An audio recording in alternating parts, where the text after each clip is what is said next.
What's got you down nowadays, buddy?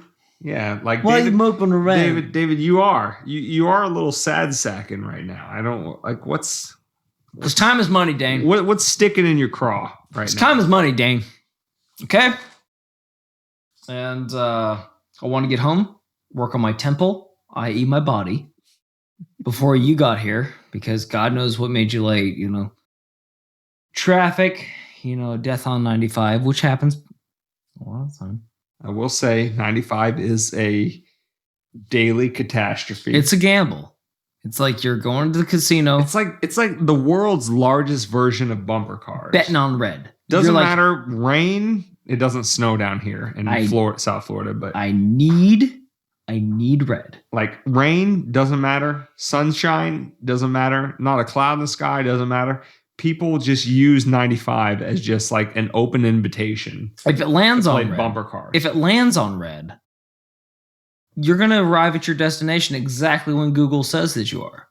However, so yeah, that made me a little late. Lands on black. Why are you bummed? Lands on black? What's your problem?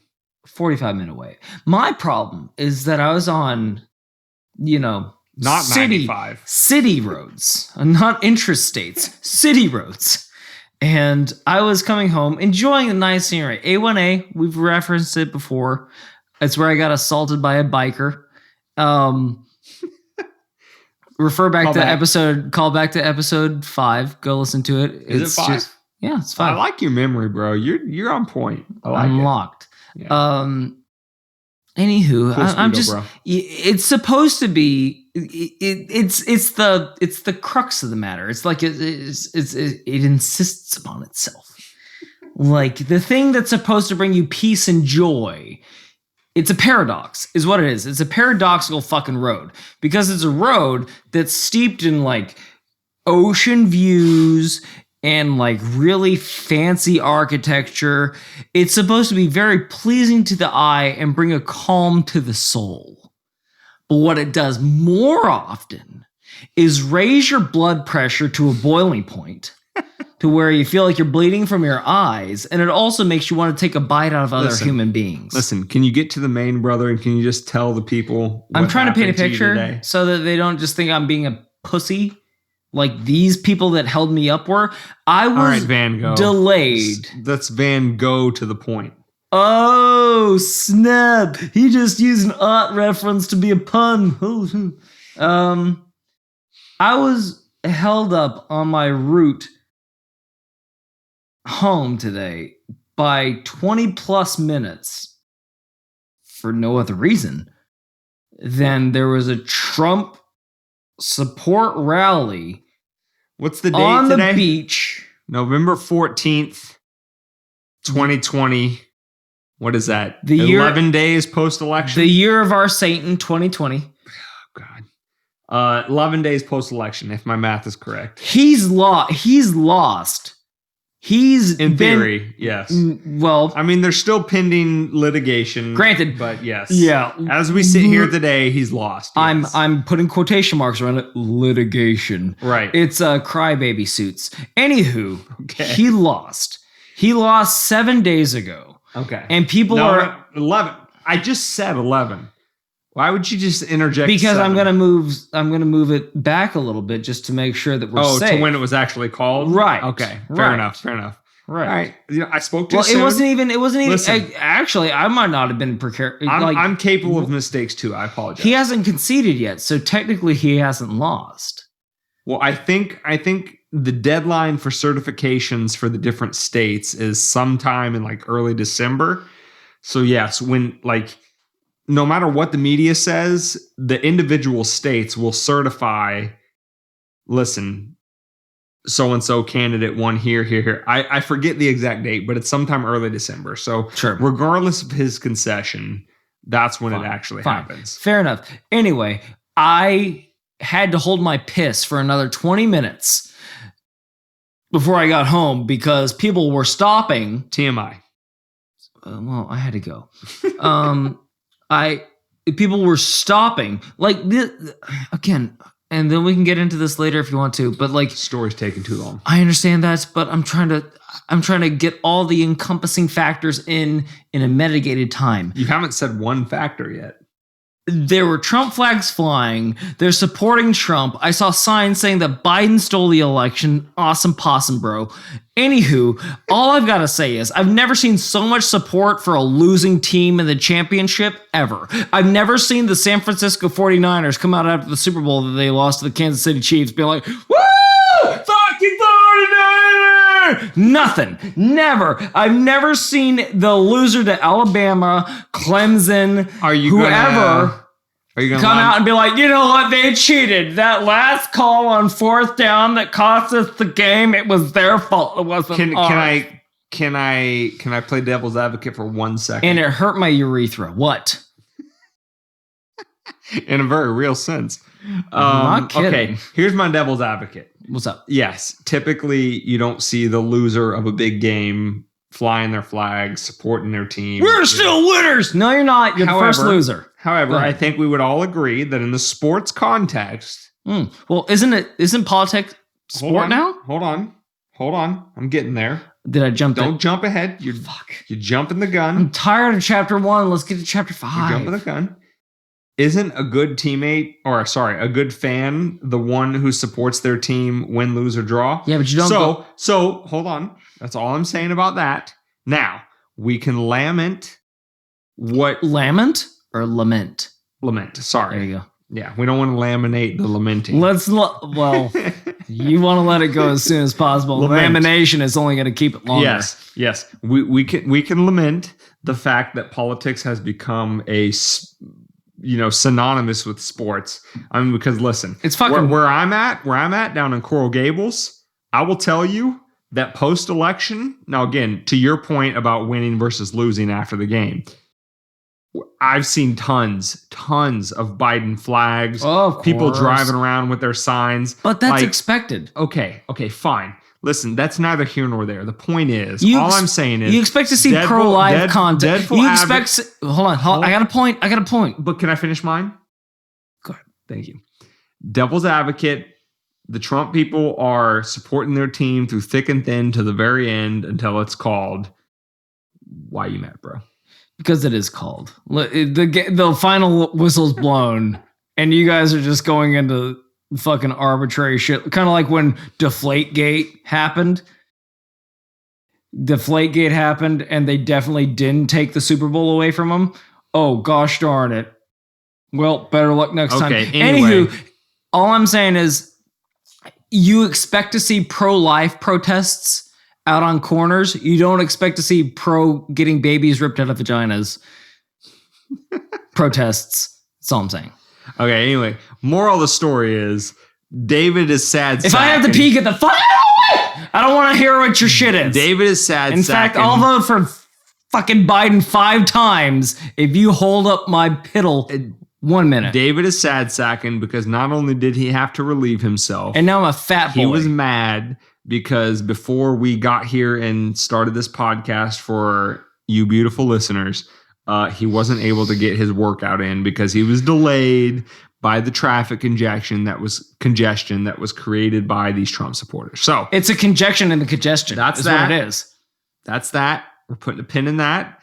And with that being said, we are starting the episode now. 3, 2, 1, hit it.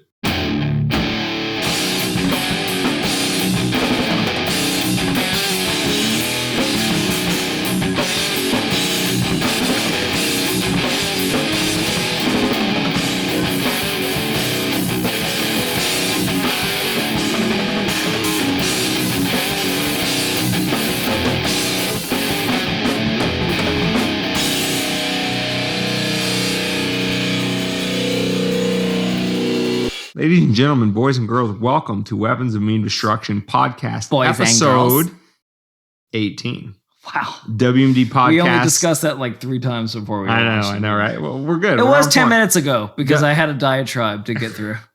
WMDpodcast.com/18 is where you can find this, but also on your podcatchers, also on YouTube. Check it out. like and share, send to your friends and families, and help You grow the practiced that show. in the mirror this week, didn't you? I did. I knew. I'm working on it. We're polishing this thing. I'm 18 in. We're getting it. We're getting her fine tuned. We are trainable. So today's theme, today's topic, today's meme that we want to crush. Say today again. Today. Is as we sit here, like we said in the pre-roll banter, we are, what did I say? 11 days post-election, and as of a couple days ago, and we voted for Biden. Yeah. Schrodinger's vote. Yeah. Call back to 17. Right. That's when we one found right before it. Anyway, I can't believe I stunned you like that. Point is, the meme of today is... I feel like you were appalled at the fact that you might have been associated with a vote for Biden. I was. You motherfucker. I saw that look in your eyes. I was genuinely appalled. Are you mad at me that I said that? I mean, if looks could kill, guilty as charged. I'd be post-mortem right now. Guilty as charged. So the episode for today is let's talk about lists. Let's talk about lists, baby. That's so sexy.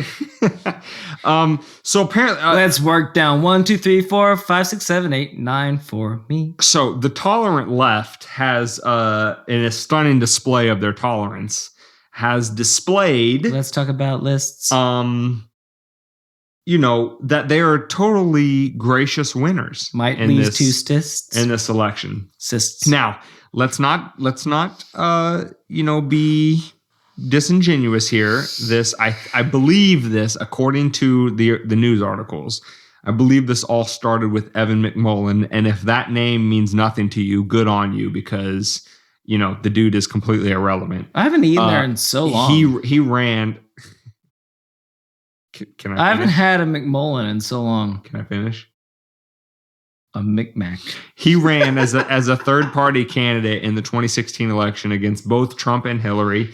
I believe he's a former, if he's not a CIA stooge, he's a former intelligence apparatchik kind of. Apparatchik. Word of the day, apparatchik. He's a completely, just dismiss everything the guy says. First of all, we need to confirm it is a word, but then we'll get to apparatchik.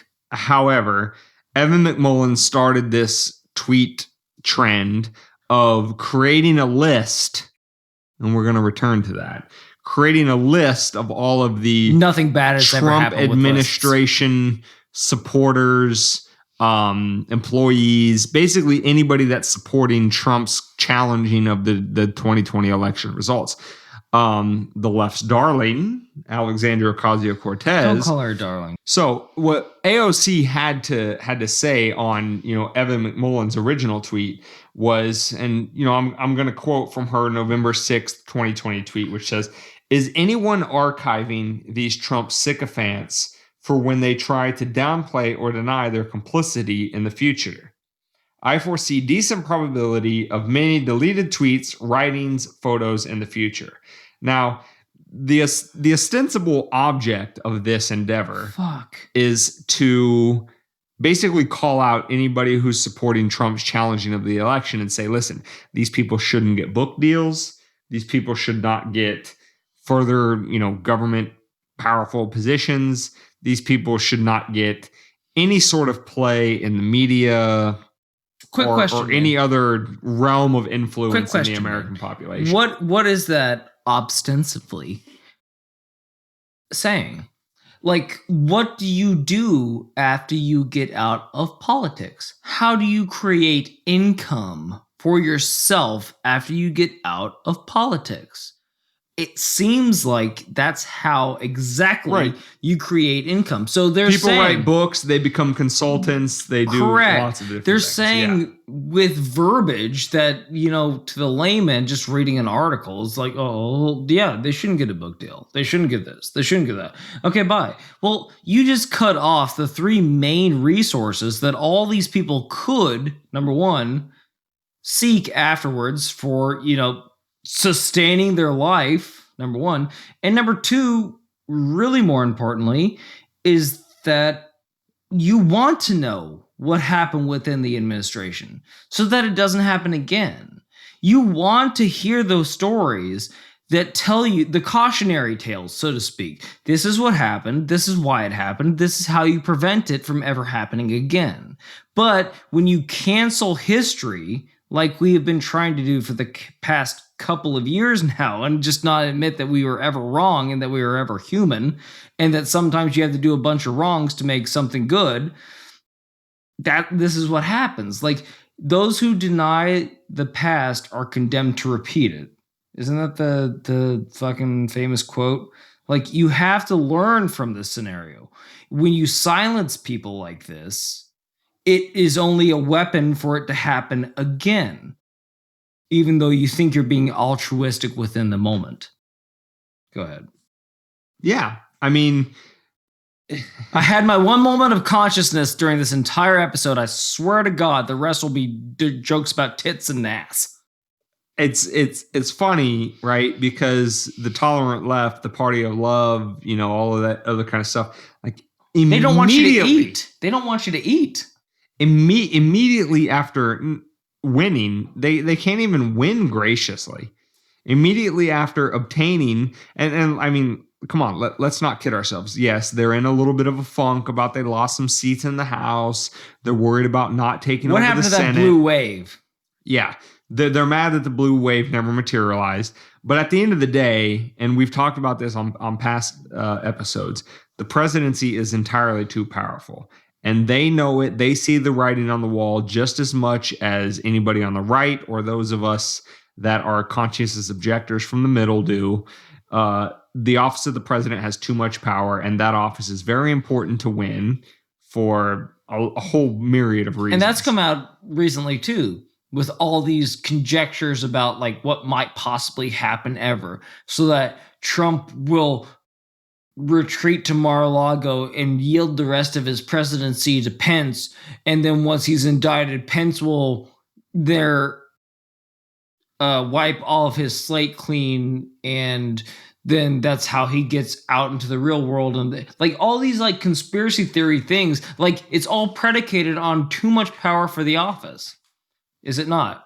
Right. No, I mean, I think anybody looking at the Oval Office objectively, if you weren't, to use AOC's terms, a complete sycophant for either your party controlling the office in terms of Biden or the other party controlling the office in terms of Trump, would have to object and say, listen, this office has way too much power. And yes, I want my particular political persuasion to control the office, but I'm concerned about if the other party controls it, what's going to happen to my way of life if that's the case. Now, that being said,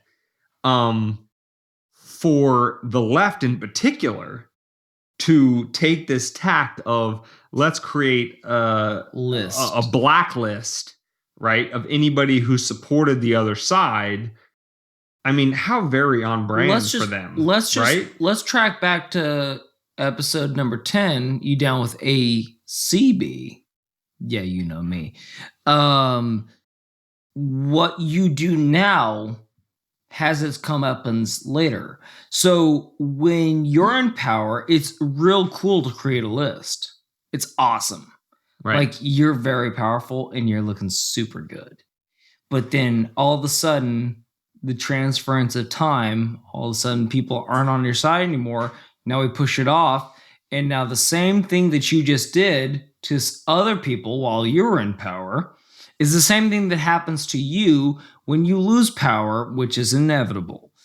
There's a ebb and flow to this thing. It's going to happen. So anything you do now will be revisited to you twofold on the back end. So make your list. Sure, consult Schindler. Consult the Gestapo to get that list nice and tight, because they had some pretty good mechanisms to make that list themselves. Well, and I mean, like I said, in terms of being on brand for the left, I mean, listen, did Stalin make lists? Of course he did. Did Mao make lists? Of course he did. How did Mao make that list, by the way? Did Castro... Was he slicker than shit? I think he was. The Mao list is particularly incredible. in terms of his general policy of letting 100 flowers bloom kind of thing, is what Mao did is he reached out to the critics of his regime and said, "Hey, you know what? Let's make this better. In the interest of streamlining this dictatorship, let's get to the bottom of the problems. Why don't you all tell me what I'm doing wrong? How can my governance improve? What are your criticisms of me? What are your criticisms of my regime, my government, et cetera, et cetera?" And help me be better. Just help me be better. You know what Mao did with that list? He used it to identify everybody who opposed him, big and small, and he rounded them up and executed them. Now he's better. God, he's brilliant. Now he's better fucking genius. Because he has no dissidents. Holy shit! Right now, God. listen. Before we get all the lefties, flooding the comment section, saying, Mao. "Oh my God, you guys are like lumping AOC in with Mao or Stalin or whatever the case may be." Yes and no. Yes, in the sense that she's a complete ignoramus on not only, everything, but especially in terms of history and how these lists, her concept of we should list everybody who our political opponent is, have turned out very poorly for the people who found themselves on that list, or even marginally tangentially related to the people that were on that list. No, we're not suggesting that AOC is going to start rounding up people and executing them. We're not breaking Godwin's law. We're not. We're not going to do it. We're not going to do it. Although, yes, the Nazis also had lists. They were really adamant about finding people on those lists too, and would knock on doors and would say, "Hey, we understand that you voted for Biden. I'm sorry. We understand that you're a ally of the cause, but we just want to know where these guys were. That we thought they were at this address. We think that you might know maybe where they would have been hiding in your attic. Just point upward and don't even say a word, and we'll just go ask them a couple questions." But to David's point a little bit earlier, you don't have to be a complete ignoramus of history to understand how when the shoe's on the other foot, you might have a bad time. And the last 4 years is a quintessential example, right? The left's hair was on fire from the date that Trump was inaugurated until Biden's eventual projected, election on November 3rd of 2020. They thought that they thought that Trump was just going to come after their way of life and that he was going to attack everything they stood for and that he was the epitome of evil and all this kind of stuff. So even if you've never heard the name Stalin, Mao, Castro, Pol Pot, all of the tyrants of history, even if you've never heard those names, and if you just take 2 seconds to think critically, we really thought that the Trump administration was going to be this fascistic, terrible thing that was going to befall us. Turns out it wasn't the case. And, that's good because it's nice that we're not all in concentration camps. But maybe if a future Trump-esque type person gets power and happens to create a list of us, maybe that might not turn out so well for us. Well, so even if we don't know dick about history, we can at least look to the last 4 years and go, okay, all of our concerns about him being a fascist may have not turned out exactly as we projected because, we still find ourselves in relative freedom. But maybe we shouldn't go ahead and create our own list and create some sort of precedent for somebody that has a little bit more ill intent than even he did doing the same to us in the future. Again, going back to that whole thing, I think when their hair lit on fire was that he said that he had the biggest inaugurational procession that had ever happened ever. In the history of always. And they took a picture of it and they compared it to the picture of Obama's second inauguration or first inauguration. Was it the first or second? Either one. I don't know. And they're like, this is wrong. This ideology doesn't stack up. And then he did everything pictorially wise wrong for the presidency in their eyes. And they hated him for it because he didn't seem presidential. That's really the whole crux of the whole thing that they were fighting about him since day one, is that he didn't seem presidential. Even though, I mean, the country didn't crumble like they said it was going to. The states didn't secede like they said they might. Like, we're still here. There wasn't even the riots that everyone boarded up their stores for during this election that they said might happen because he's so vile and so bloodthirsty. Like, apparently, it's not necessarily the job that's done for them. It's just the wrapping paper that the job comes in, correct? Is that basically what it's at? We don't like you because you don't like the blue wrapping paper with the red ribbon on top of it. What you like is the red wrapping paper with the blue ribbon on top of it with stars sprinkled on it. And that's how we prefer our democracy. And we don't like anybody else that likes it otherwise. To the opposite, actually. Right.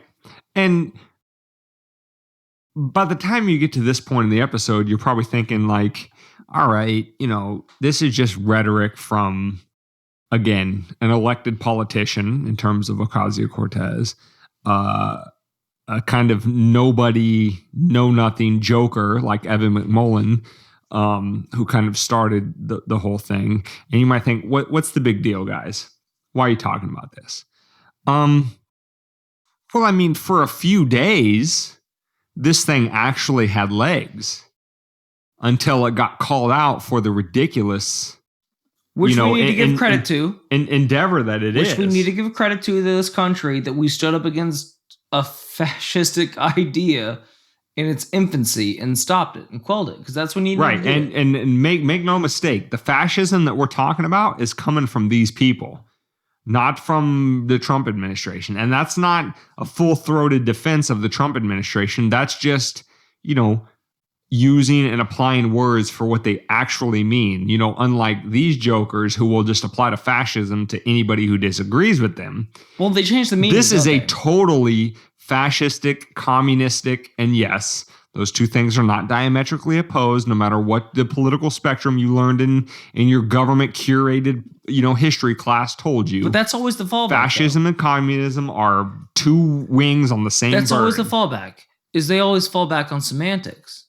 But semantics dictate the word. Like when they say things like defund the police, which, okay, within the revelry of our time, that's fine. Let's discuss it.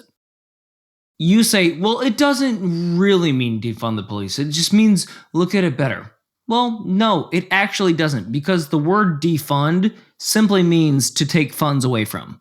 Hence the prefix and the suffix.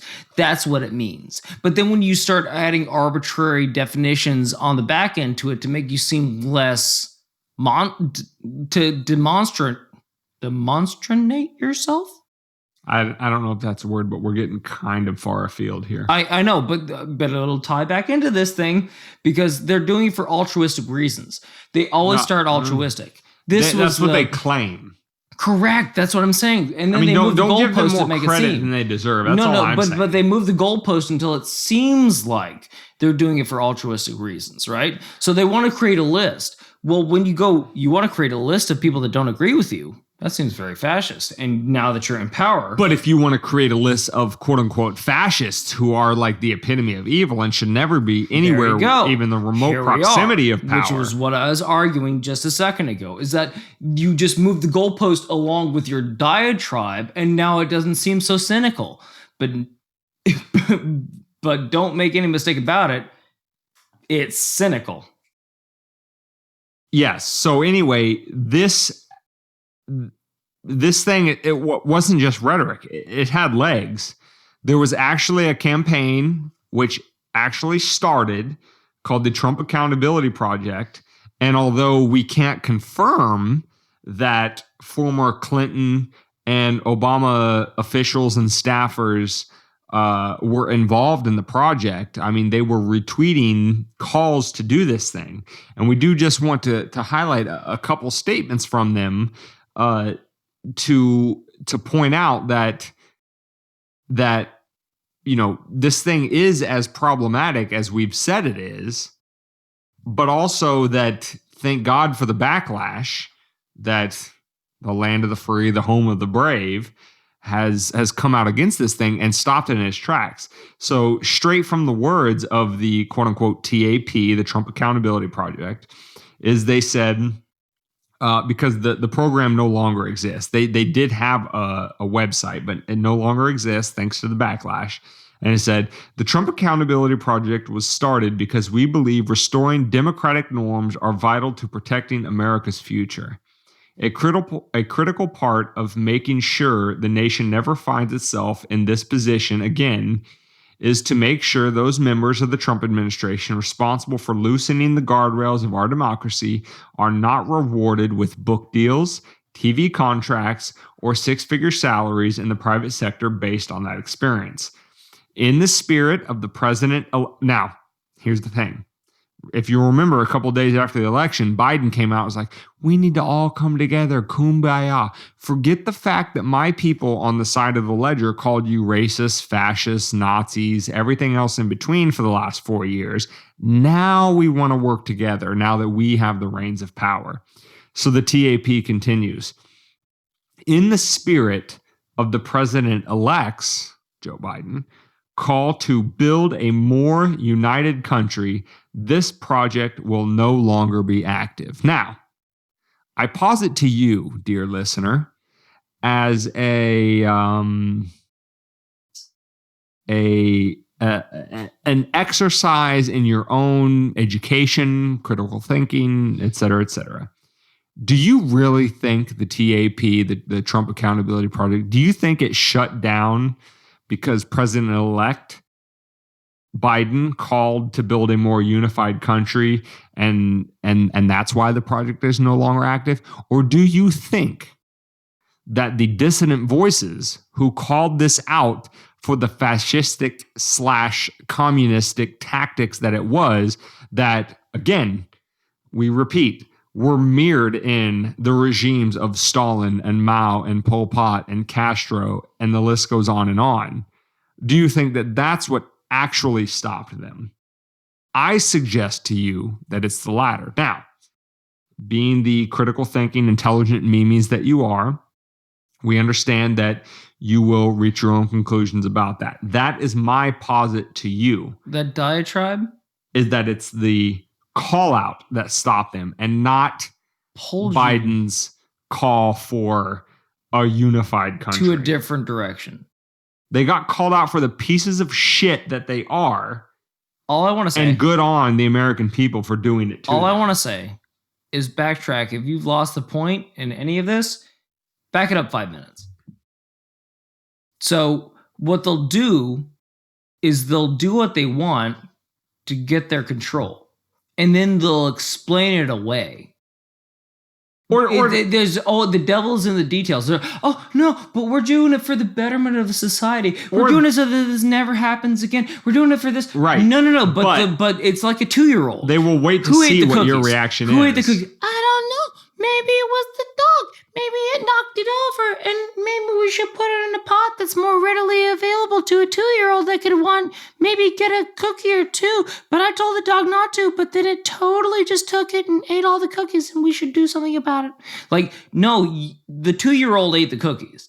Now it's explaining the reason why everything else happened for them to eat the cookies. Or they waited to see what your reaction is. They gave the dog argument. And they saw the look on your face. Either and or. They're like, mom and dad, mom and dad ain't buying this shit. So we're just going to cop to it. The intent was never changed. The intent was what brought about the action. Now they're trying to explain it away. Now they wanted to say, like, all those, by the way, to track back to it, how do all those people that were in offices like that, how do they make a living after they're out of said office? Those exact things that they just listed. They write books. They tell details. You want to know how this happened so that it never happens again. But when you silence them and throw them in a fucking room and never let them eat again, that's how we don't learn. It's literally doing exactly the opposite of what they say they're trying to do, is all I'm saying. And to just tie this up and end on a final note is I really want to put into context exactly what the pro-list people, were losing their minds over. All right. They were mad about kids in cages that happened to be built by the Obama administration. Let's forget that they didn't have a thing to say during 8 years of Obama when those cages were built. And just say, oh, well, Trump's putting kids in cages, separating them from parents, whatever. Let's forget that. Let's forget that the previous administration, the Obama administration, set the record for the number of drone strikes in terms of weddings, hospitals, schools full of children. What about deportees? In the Middle East. He was also assigned. Right. He deported more people than any administration before him. Let's forget all of these things. Let's forget all of the precedents that were started by President Trump's predecessors that he just used to continue his policy objectives, which appealed to his base. Let's forget all of that and set that aside. Trump made it a big deal, right, to include tax cuts as a big part of his policy. Now, you can get into, well, did it benefit corporations or the individual man, whatever. The point is less taxes, right? He also made it a point to include as a part of his agenda fewer regulations. Again, does it favor big business or small business? Point is fewer regulations under Trump than his predecessors. And most importantly, as you've listened to past episodes or previous episodes for yours truly, I can't even remember. I think we would have to go. I don't even know which president we would have to go all the way back to. The last time a president did not start a new war that he did not inherit from his predecessors. Trump, for his 4 years, did not start a new war. Yes, he perpetuated those that were started under Clinton? Bush and Obama and et cetera, et cetera. Clinton? No, not Clinton. Way, way before that. So he didn't start any new wars. So of these three things, right? And then let me just, use coronavirus as one brief example here, right? Massive calls for Trump to invoke the NDAA, take over private business, dictate their production based on what the government needs to be done, all that kind of stuff, which is a very fascistic thing to do, which he refused to do. He refused to close down the country. He refused to engage in all that and left it up to the states in particular. All of those things. Now, you might disagree with every single one of those policy objectives, but you cannot say that those policy objectives in and of themselves are fascistic. It's a simple matter of a disagreements over policy. But yet, if he would have created lists of his dissidents to then blackball from TV, book deals, positions in future administrations, every other thing, I think if anybody called that out as fascistic, it definitely would be.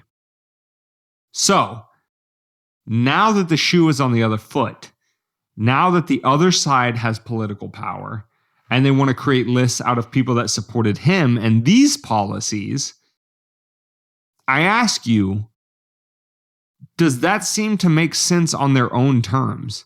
Their own worries about fascism and the fall of democracy and all of this other stuff that they feared under the Trump administration, which again, disagree with his policy objectives all you want. I saw no lists.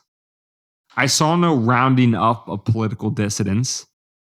I saw no summary executions of people. And let's be honest. These blacklists don't just need to wind up in gulags or shot in the back of the head. Blacklisting somebody, preventing them from earning a living for themselves and their families is a step in that direction. Don't come to us as, oh, well, AOC didn't, she wasn't fully in Stalin's or Mao's or Castro's or Pol Pot's camp because she didn't actually put people on train cars. She didn't actually put people in concentration camps. She didn't actually line people up in front of a trench and put a bullet in the back of their head. She was just saying that, oh, maybe it's a good idea to single out all of the people who supported Trump and make lists of them for future reference. What that future reference is, I guess, is up to her and the people that agree with her. So don't come to me as kumbaya, Biden has won, let's come together, let's unify the country, and let's be good people to each other again. Let's round 320 million people up. By the way, deplorables. Yeah, deplorable people who aren't even worth counting their opinion. Let's just round up 320 million people under the banner of whatever her particular or Evan McMullin's particular banner is, and say that anybody who supported Trump is the epitome of evil and their opinion doesn't count.